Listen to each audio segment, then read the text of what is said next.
listening to Beyond Wellness Radio, bringing you the cutting edge in health, nutrition, and sports performance. Stay up to date and listen anywhere, anytime on your computer, tablet, or smartphone by subscribing on iTunes. Catch your hosts, Dr. Justin Marchegiani and Barris Harvey, as they answer your burning health questions, as well as interviews from world-renowned guest experts. For more Beyond Wellness Radio, go to beyondwellnessradio.com. Thank you guys for tuning in to another episode of Beyond Wellness Radio. In today's show, we are talking about intermittent fasting. We're going to give you a quick show, give you some details in the 101 on intermittent fasting. But first, I highly recommend you guys go to beyondwellnessradio.com where you can find all the links. Definitely sign up to get the updates before anyone else. If you notice, you go to iTunes. If you go to Stitcher, where you can find us, you'll get the show a little bit more in advance. If you're signed up to the newsletter, you'll see the pop-up on YouTube, and you'll see the feed on our blog first there. We're like 2 episodes in advance, so get the details first. Make sure you go to beyondwellnessradio.com and sign up. Other thing, make sure that you check out our other sites that we have, justinhealth.com, where you can find a lot of great information provided by Dr. Justin. And you can even sign up and get a free 15-minute consultation with him. If you guys know the story, the way I met Dr. Justin was by becoming a client of his. So he has a lot of great information. If you see him locally, that's also awesome as well. But you can actually see him wherever you are in the country.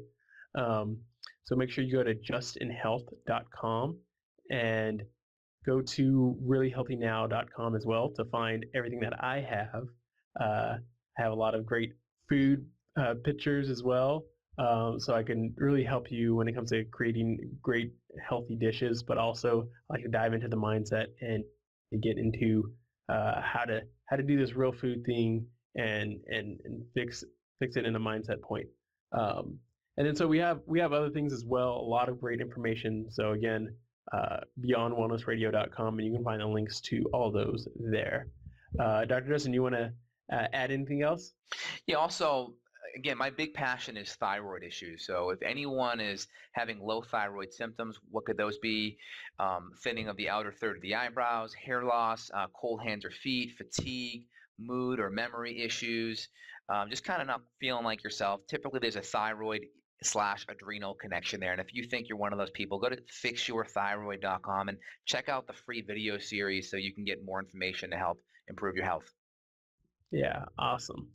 So what we want to talk about today is intermittent fasting. And we'll go through what is intermittent fasting, the pros and the cons, and whatnot. So to begin, Dr. Justin, what did you have for breakfast today? Well, actually, this is perfect timing because we just figured out 5 minutes ago we were going to talk about intermittent fasting, but I'm actually intermittent fasting today. Actually, you'd call it bulletproof fasting, where I'm using Dave Asprey's Bulletproof Coffee with the MCT and the grass-fed butter.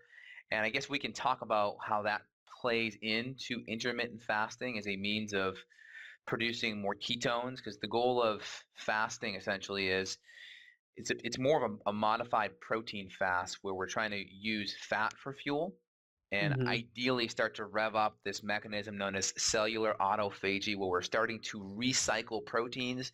And one of the awesome benefits is activating these really cool stem cells to kind of have an anti-aging effect. Awesome. Yeah. So I'm kind of did the same thing. On Mondays and Wednesdays, I have 6 a.m. workouts. So woke up at like 5 o'clock and I had some chameleon cold brew with some like coconut cream. And I just had that for my pre-workout just because it's kind of hard to get the body moving when it's so dark outside. So a little bit of caffeine and had some fat because I didn't want to be, I didn't want my stomach to be growling while I was trying to work out. So yeah. So somewhat of a similar idea, getting some of the fats in and sustain and having some satiation while still kind of using your body's fat for fuel rather than having to go into different sources. So yeah, I love that chameleon cold brew. I'll mix it with some grass-fed whey protein a lot, and it's just a nice way to get out and just kind of get a nice little kick. Yeah, and it's tasty too. It is, absolutely. So, what's the deal with intermittent fasting? Why is it starting to become so popular? Like, or what's kind of the overall structure of intermittent fasting? So basically, fasting is nothing more than a means of trying to modify or reduce protein intake. That's one of the key components. The reason why we want to modify and reduce protein intake is because we want to activate this mechanism known as cellular autophagy. So we want to start recycling protein. So our body will start looking at like old protein in the body or damaged protein from muscle tissue, etc., and it will start using that and recycling it. And the research shows that certain stem cells that are activated, and stem cells are like kind of your body's kind of key to staying healthy and young, right? It's like kind of Mhm. like the blueprint for healthy cells. So that's kind of one of the really cool things is you modify the protein, we have this nice anti-aging stem cell effect. And now there's a couple things with that because when we're just fasting by itself, there is a stress response to it. And a lot of people that have adrenal fatigue or having health issues or blood sugar issues or dysglycemia, they may not be able to take advantage of fasting, for instance, because they get this adrenal response. Their blood sugar drops and they don't have the ability to hold that blood sugar in a healthy place. And they get this adrenaline or catecholamine response and they feel like anxiety, jitteriness. They may just feel just not like themselves. So that's kind of one aspect to bulletproof fasting, or I'm sorry, intermittent fasting. And then I can go into one level of fasting that I use to step it up one notch to get even better results. But I'll just stop there so you can break down some of those aspects there, Barris. Hmm. So it seems like there's different ways to fast and intermittent fast as well. There's like some specific popular type. So basically, we know that fast is not eating and breaking, breaking your fast. Usually call it that's what breakfast is. Um, so I think real quickly you can go into what I guess a more popular intermittent fast style would be when you would stop eating and when you would continue to eat, and then also um, kind of the way that you're doing it, which is somewhat similar, but a little bit easier on the body because you're sustaining some satiation. So kind of like the popular kind of stop eating um, maybe at dinner and not eating till lunch. And then kind of go into the way that you do it, which is somewhat similar. It's just a little bit different. Exactly. So I basically stop eating like around 7 or 8 p.m. the night before, and then I just won't eat till 2 or 3 p.m. the next day. So it's about a 20-hour fast. Now, Hmm. it's important to know, like when you go on a low carbohydrate diet, your body almost goes into that same type of fasting physiology, right? So a lot of people in this ketogenic type of mindset, they've used the term like nutritional ketosis. And I like that term Yeah. because it shows that your body's going into ketosis, but it's going into ketosis while you're actually eating. So we look at like a low carbohydrate type of approach as like nutritional ketosis. And then we look at fasting or intermittent fasting or even starvation as ketosis, right? Hmm. The difference between starving yourself and doing a low calorie diet is the idea that we are sparing our muscle breakdown. So, like intermittent fasting, we're tapping into some of the protein recycling benefits, which activate the stem cells, increase growth hormone, help with insulin sensitivity and leptin sensitivity. So, allowing us to have to squirt out less insulin to bring glucose into our cells. That's important because the more insulin we squirt out, the more the other calories go into our fat instead of our mitochondria. So Hmm. we want to take advantage of ketosis, but we don't want to take advantage of it long-term fasting or long-term starvation because then we start eating up our muscle. So if we can do nutritional ketosis, some people may not be able to do that all the time because their activity and stress is a little too high. Some may have to cycle in and out, and then some may come in with punctuated intermittent fasting, like I recommend, where you take a day or two out of the week and you do it. Now, my biggest problem with a lot of people, especially in the bulletproof community, is they live every day on a bulletproof intermittent fasting.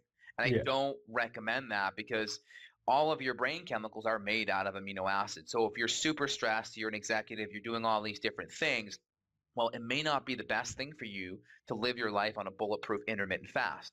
Yeah. Now, I still do the bulletproof intermittent fasting and or just MCT or butter in your coffee, caveman coffee. There's a lot of different, marketing things out there. But I do that, and I do it on days where I eat. And I also do it typically one day a week on days during the week. I'll choose one day to do a bulletproof intermittent fast, or every now and then I'll just do a straight intermittent fast with no food at all as a means to get that anti-aging, cellular autophagy, stem cell, insulin sensitivity, leptin sensitivity type of health benefit. Mm-hmm. I'll let you kind of break that down there, and we'll go back into it. I want to make sure we say everything a couple times for all the listeners to grab it. Okay. Yeah, definitely. So you're talking about the bulletproof fast, and so basically what's happening there is you get your coffee and butter.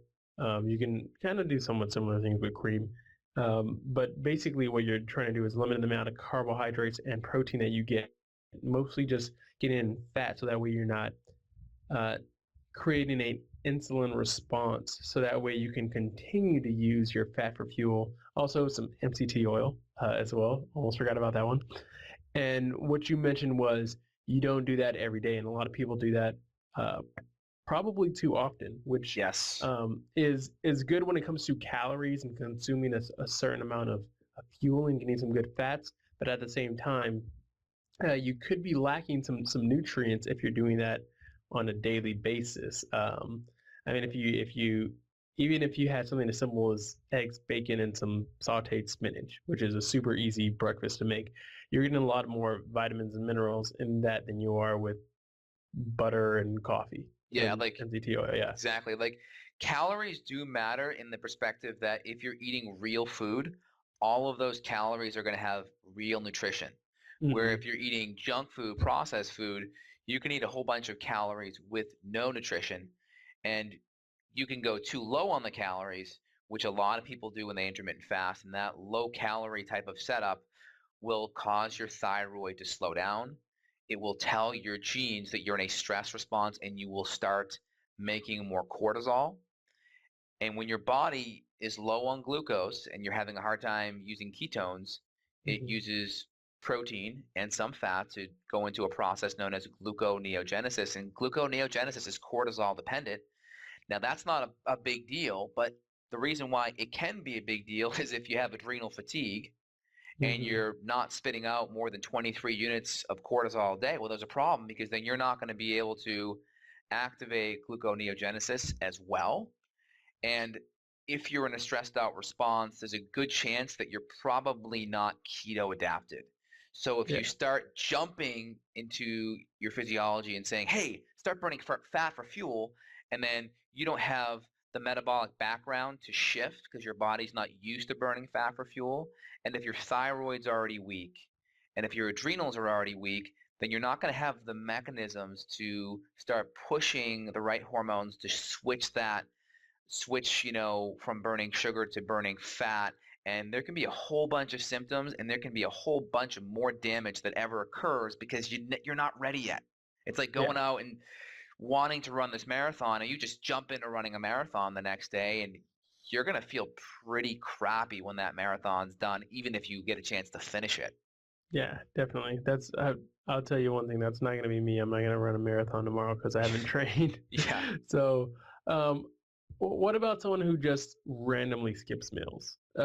Is that because I know for me, because I eat the right foods and I practice a specific way, I can do that and I can just randomly skip meals. And on some days I'll be intermittent fasting without necessarily trying to, although Yeah. I don't do that often just because I've been training for sports.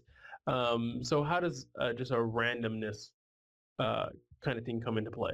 Yeah, so that's kind of like I'm blanking on his name, Mark Staley Apple, Mark Sisson. Mark Yeah. Sisson talks about that a lot in his blogs, kind of like a random, hey, you're going to the airport, and let's just avoid the airport food and just fast. Mm-hmm. I think that's great. And I think if you're healthy, it's really, really good. And that's kind of what I do.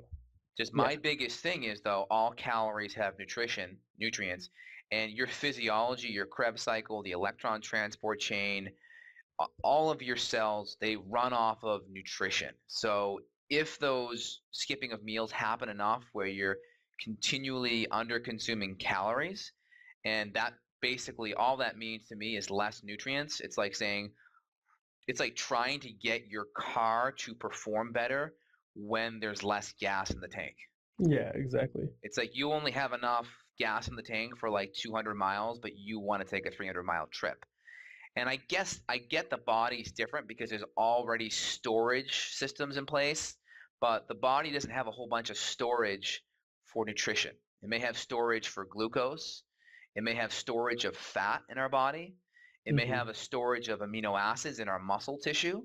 It may have some storage of like vitamin A and some fat soluble nutrients in the liver, but it doesn't have a whole bunch of storage of magnesium. Maybe in the bone, it can catabolize the bone tissue and such, but it doesn't have a whole bunch of storage of these other nutrients. So it's important to note, though, if you're continually doing that, you're not going to be getting the nutrition that you need. So I think it's great if it's sporadic.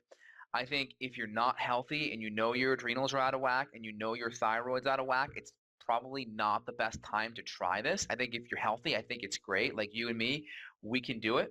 On my stressed out days, though, I don't do it because I don't want my blood sugar to drop. I don't want to get anxiety. I don't want to feel like I can't focus. I want to feel like I'm on point. So I know I need nutrition to run those metabolic pathways. So figure out where you're at. And my first thing is, when you think you're ready to try it on a non-stressful day. Try it on the Sunday when it's like you and your wife or you and your friend and you kick back and you watch a movie in the morning, or you go for a gentle walk, or you're spending some quality time with your family and it's non-stressful. Try it then first. So if you're a Raider fan like me, it's probably not a good idea to do that on Sunday because I'll be stressed out. Yeah, you may be a little stressed. Yeah, definitely. So if you so that's something that I like to do as well. So sometimes I'll have random, and sometimes I'll have days that I already know that I'm going to choose to do some intermittent fasting. And like you mentioned, you like to kind of do some like alternate your days, right? Where you have most of your days where you're just eating, normally when you get hungry, your 3 or 4 meals a day, and then you have other days where you'll kind of plan it out to where you can have 16 hours of not eating and an 8-hour window of when you eat. One way and we can kind of bring this in and see how this might work for some people. When I used to be a personal trainer, one of my buddies who worked out with me, and he started getting some results switching a little bit into this way. He read this book called like The Warrior Diet or something like that, and it was basically a 20-hour area of fasting and a 4-hour feed window, and basically he just devoured 1 meal a day, but it was just a giant meal. Yeah. And it might make a difference, maybe not that much to the macronutrient, but I know that we were training hard, so I think he just ate like everything that he made or whatever, like entire day's worth of food with a very mixed macronutrient ratio. Tell me a little bit about the warrior diet and kind of how that intermittent fasting works. And I think a lot of the IF stuff kind of sparked from there as well. Yeah, that's the Ori Hofmeckler wrote that book, and he was interviewed on Mercola regarding some intermittent fasting stuff. A la Tim Ferriss kind of also talked about this in 4-Hour Body. But basically, if you look in the scientific literature, there's some evidence of overfeeding in a short period of time like this, that it can actually increase thyroid hormone. So I think some of the benefit that you're getting is you're getting the intermittent fasting benefit, and then you're getting this like massive calorie binge that comes in, and that actually will stimulate thyroid hormone because you're just telling your body superabundance, lots of nutrition, lots of calories, and you get this thyroid effect. Now, Tim Ferriss actually referenced that in the 4-Hour Body. Now, I'm not a fan of what Tim Ferriss does for his cheat day. I think it's terrible because you get a lot of people that are gluten sensitive that get a massive inflammatory spike, cytokines and interleukins. It takes 4 or 5 days to come back down from it, and then another day or two later, you'll be back on your cheat day. So you constantly live in this 80% window where you're just constantly inflamed, and then this 10 or 20% window of like you finally get back on track, and then the cheat days the next day, and then it's like another binge. And then if you're gluten sensitive, which the majority of the population are, there's research showing those antibodies can stay elevated for up to 6 months. So I don't recommend the Tim Ferriss type of binge, but I think that can be very helpful if you're choosing anti-inflammatory foods and staying away from, crazy food allergens. That can be good. Like I had a nice little binge on Saturday. Like I had sliders, like grass-fed burger sliders with lettuce for a bun. I Mm-hmm. had like a Moscow Mule. I had some dark chocolate. I had a kombucha. I had a Hail Mary tart. All pretty hypoallergenic, maybe a little bit higher in some of the carbs, but I did a Tabata and I did some kettlebell swings in between just to keep my GLUT4 receptors up so I could suck in that blood sugar so I wouldn't get a Yeah. massive blood sugar dip. But I felt my blood sugar a little wonky where when you're used to feeling so good and you feel that just a little bit of an underlying jitter and anxiety, you're like, man, it's not worth it, because when you're so used to feeling good, it's like driving around like an Lexus or like a Tesla or a really nice car, and then you jump back into a Honda and you're like, hey, it's a good ride. Nothing wrong with driving a Honda, right? I mean, I drove a Honda for years, but then when you go away from, when it's not quite a Lexus though, and when you're used to driving a Lexus, it's like you don't quite want to compromise. So that's kind of my Mm-hmm. analogy with performance. Once you get to that high level, it's like you're not quite ready to go back to that. Yeah, exactly. So the recommendation is not to go to Little Caesars and get two $5 pizzas and eat those. Yeah, I mean, like for instance, I'm not saying you got to be a health zealot. There are some people out there that can afford to cheat a little bit, but hey, go to BJ's Brewery and get their gluten-free pizza that's made out of rice flour. Yeah. If you're a Paul Jaminet person, right? Hey, that's a safe starch. Now, there's potential cross reactivity for some people, and it's high glycemic and could cause blood sugar swings. But hey, good, better, best. Is it better than going to Little Caesars? Hell yeah. Yeah. It probably tastes a lot better as well too. Yeah, you feel a heck of a lot better afterwards. Mm-hmm. I mean, I'm still suffering from I've got a little skin lesion on my chest from where I got exposed to gluten 2 weeks ago. And I just sit at it like, I'm like, oh man, it's just a reminder. Like I got gluten. I don't even think it was gluten. I think it was corn gluten. So it's like, that's technically gluten free. So I just, those are just nice little reminders for me not to be even more perfect sometimes. Yeah, definitely. So what are, because you talked about the like when we splurge and have like this binge, you can have some elevation of some um, thyroid hormone. What would you say some of the negative or some of the cons of intermittent fasting might be? Barris, I just want you to just take 1 minute here just to talk about your experience with intermittent fasting, okay? Oh, awesome. So I've done some of the bulletproof type intermittent fasting, um, and I haven't really used uh, Dave's coffee per se, but I've done like the idea sometimes even just using chai tea just because it tastes so much better to me. I'm not really a coffee fan. I think I drank some coffee when I was little, and I was like, oh, this is what our grown-ups drink, and I had some black coffee, and it was disgusting to me. So I think that kind of stuck with me. Mm-hmm. But that's why I like the chameleon cold brew because it tastes a little bit better.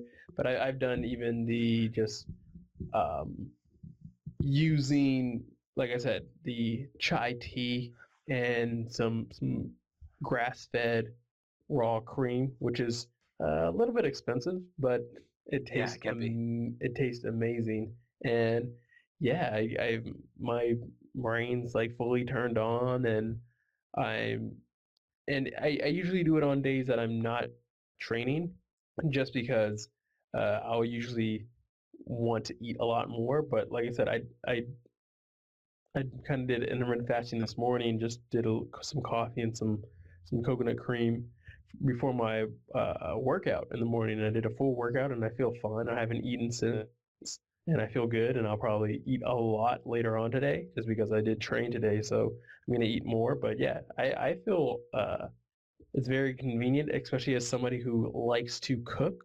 Um, and not just cook bland food, but actually get creative in the kitchen sometimes. Sometimes that takes extra energy. Sometimes that takes extra dishes. And I don't like to do dishes, but it's helpful when one of your meals is pretty convenient and easy, and um, it makes it easier to throughout the rest of the day to actually, hey, now I only have to plan 2 meals instead of 3. I can get more creative, and in order to get back those nutrients, I'll just eat more, and I'm totally fine with that because I work out. So Nice, nice. So I wanted to touch base. A lot of people, well, in the intermittent fasting community, a lot of the benefit comes from the fact that you're cutting calories, right? So when you're not eating for 20 hours, it's easy to cut calories in general because there's just less time to get all that food in. So a lot of the benefits come from the calorie cutting and the modified protein. So that's where those benefits come from. Now, the research shows that when people cut calories, in general, what's happening is they're also cutting sugar and they're also cutting carbohydrate. So when we're in this fasting state, we're in ketosis, and ketosis means that we're using fat as a means of fuel. So when I say fat, you're using acetoacetate, hydroxybutyrate, um, acetic acid, or acetone, I'm sorry, that's more the breath type of thing. And these are our fat breakdown fuel that's kind of fueling our body. Now, here's the big thing on top of that that's important to note is you can still get some of these benefits by keeping the carbohydrate down, keeping the fat up, and keeping the protein moderate. You can still have some of these same benefits. In my opinion, the reason why you get this benefit by going low calorie is because the glycation is decreased. All right, so let's go over that word. Glycation is nothing more than sugar coating protein. So when we eat excess of sugar, we're coating the protein in our body with sugar. And that sugar glycates. It's like if you ever had creme brulee and they take the blowtorch over the sugar molecules and then it starts browning on top, that's glycation. So next time you see creme brulee, that's what's happening inside your arteries, is that browning, that oxidation. Now, that causes free radical damage. It's a magnet for free radicals, which come in and then damage your DNA and cause all kinds of inflammation in the body. So when we cut calories, we decrease glycation. Now, the next question is, I've already alluded to, is it possible to decrease glycation without cutting calories, with actually maybe eating more calories? And yes, that is possible by keeping your carbohydrates lower. And again, if you listen to our Ben Greenfield podcast, Ben has shown that he can keep his carbohydrates when he's training up to 200 carbs per day and still be in ketosis. While some people who are more metabolically damaged and can't handle that kind of exercise may need to keep their carbs down to 20 or 30, a la Jimmy Moore. Jimmy Moore talked about keeping his down to 20 or 30. So it's different for each person. And you may not have those cellular autophagy benefits unless you intermittent fast, but there are still benefits of being in nutritional ketosis that are still similar to intermittent fasting. So I don't want everyone to go out there and think, well, I have to just intermittent fast. If you're already kind of metabolically damaged, what I mean is your machinery, your adrenals, your thyroid, how your body takes in and breaks down glucose is damaged. Well, coming out and doing more of a lower carbohydrate ketogenic diet with your nutritional levels high because you're consuming a lot of vegetables and a lot of high quality meats and fats, you can still have adequate amount of calories, keep your blood sugar stable, and still have a lot of nutrition without going down to those lower calorie levels. Yeah, definitely. And so last but not least, because you mentioned it briefly a couple times, but I really want to get into what is cellular autography. Yeah, so cellular autophagy. Or autophagy, I'm sorry. Yeah, autophagy. That's basically you're recycling proteins in your body. The whole goal is like your body's constantly building up protein. Ideally, if you exercise, you're like breaking down protein, and then your body comes in and builds up protein based upon the neurological stimulus, based upon where all that workload is, and then that extra fuel of amino acids coming in will cause the body to build up a little bit more, a little bit more, a little bit more as a means to defend itself. It's kind of like scar tissue. You keep on cutting yourself in a similar spot, the fibroblasts will get thicker and thicker and thicker, as a means of protecting it.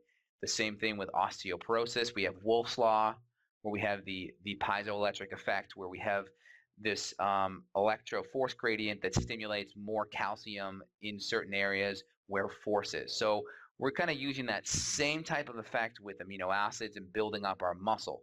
So alluding into your question is, our body is then we're going into that intermittent fasting state to recycle the amino acids. Mm-hmm. We are recycling those amino acids, and that has an anti-aging benefit because you're activating mTOR, which is I forget the exact mammalian target of rapamycin. That has an anti-aging effect as well. mTOR does, and Ori Hofmeckler talks about that in his book, The Warrior Diet, as well. But we are able to recycle the protein. So instead of coming in and utilizing more calories for fuel, we're using the old protein that's already in our body. So it's like you're kind of hungry. Instead of going out to the restaurant and buying food, you just go and you sniff around what's already in your house, in your pantry, and you make something out of that. So we're just telling our body to scavenge around a little bit and just really be efficient and use what's still there as additional fuel source. And again, we have the insulin sensitizing effects. We have the activation of stem cells, which stem cells are kind of like blueprints to tell our cell to be, young and healthy again. It's like photocopying something, right? Once you get down to the 100th, 200th, 300th photocopy, it's not quite the same as the original. So stem cells kind of brings it closer to that original copy, and it tells the cell really where to be back in its healthy state, to keep it simple. And we're also having the effects of leptin and insulin sensitivity, which is going to get our appetite to be more sensitive, so we don't need as many calories to feel satiated, and that's important. Yeah, definitely. And it's definitely beneficial when your body's not always in a go find food mode, right? And you're kind of satisfied. And like you mentioned, I think a really good way to summarize autophagy, which is being dyslexic for a minute and pronounce it totally wrong, but autophagy. A good way to think about it is almost like of like a house cleaning kind of role. Yes. In your body, and saying like, okay, well, since we can recycle, and let's find the damaged cells, or even the cells that have damaged organelles, right? Like, oh, this mitochondria is messed up, this ER, endoplasmic reticulum, this is messed up. Let's eliminate these or eliminate other intercellular damaged cells and take those and recycle those, because those are broken anyways. Exactly. That's really what it's all about. And it's good too, because a lot of disease that happens in our body, especially on the cancer side, is basically our body's inability to clean things up. Its inability to have programmed cell death, which is apoptosis, right? Very similar to autophagy, where we're basically telling ourselves to die, right? We're basically utilizing this build up breakdown mechanism, and we want to keep that present, because if our body just goes into this constant build up state and cells get out of control, we can have cancer. So it's really making sure our cells are able to communicate properly. That's really what it's all about. Yeah, and I've heard that autophagy has been linked to like the non apoptotic cell death. So yeah, definitely. It sounds good. Yeah, I mean, like I have one article right here, is that they talk about cellular autophagy promotes, really, it promotes against instability, necrosis. That means basically your cell rotting or dying. It prevents against cancer, neurodegeneration, cardiomyopathy, diabetes, liver disease, autoimmune disease, and infections. So basically, it really helps regulate the cell at the molecular level, and actually helps prevent disruption, really, that can lead to disease. So it's very important. If we can get this dialed in here and use it, it's going to be helpful. Yeah, and then so when you talk about the infection, that's also its role when it's cleaning up other intracellular pathogens as well, right? Yeah, exactly. So if someone's out there right now and they're like, all right, great, like we just talked about cellular autophagy and we talked about glycation and nutritional ketosis, where should we start? Well, one if like you're already overweight and you don't feel too good and you're not too happy with yourself, well, I would just start with more of a nutritional ketosis approach, right? Get your carbohydrate to a level where you can see ketones in your urine and or your blood. That can be a really good start. Again, I'm not a huge fan of doing nutritional ketosis when you're doing lots of strenuous exercise. So get the diet and lifestyle dialed in first. Use nutritional ketosis if you're not the most healthy person off the bat. Okay, if you're already there and you're feeling pretty good, but maybe you're still stressed, choose one day a week, preferably on the weekend or a non-stressful day, and do an intermittent fast where you stop eating like around 7 p.m. the night before, and then you start eating again like around 3 or 4 in the afternoon. Just give yourself a good 18 to 20 hour window of fasting. Try that one day a week on a non-stressful day. If you're good there, then maybe you want to throw in a bulletproof intermittent fast where you're adding in ketones such as ketone precursors such as MCT or grass-fed butter, which are great precursors for a lot of these ketones that I talk about. That's a really great source right there to start. And then also off the bat, if you're a person that's doing too much bulletproof fasting and your life's stressful, you may want to be careful. If you're having some symptoms, you may want to take a step back and not do the bulletproof intermittent fast every day. Start with choosing one day, preferably a weekend, and then maybe take one day during the week. But you also want to look at your calories because calories equal nutrition. And if you're just relying on your nutrition for coffee and MCT, that you may be missing out from the other sources of organ meats and grass-fed meats and some of the nutrients you get from organic vegetables as well. Yeah, definitely. So I'll let you go ahead and wrap us up. All right, great. So everyone here, feel free and check out beyondwellnessradio.com. Again, beyondwellnessradio.com/newsletter. You can get our show updates 1 to 2 weeks before shows go live on iTunes. Also, we have beyondwellnessradio.com/question, where you can literally speak your question to us. And what we'll do is we'll play your question live on the air, and we will answer your question. So feel free and take advantage of that. And again, check out my site, fixyourthyroid.com and justinhealth.com. If you're having female hormone issues or thyroid issues or adrenal issues, check out my free video series so you can tap into all of these health-changing modalities that can really improve your health. And again, Barris's info is Get Really Healthy Now. You can find his link on beyondwellnessradio.com. And we look forward to getting some great questions soon, and we'll have some guests back in the next few days. Thanks, everyone. Have a great day.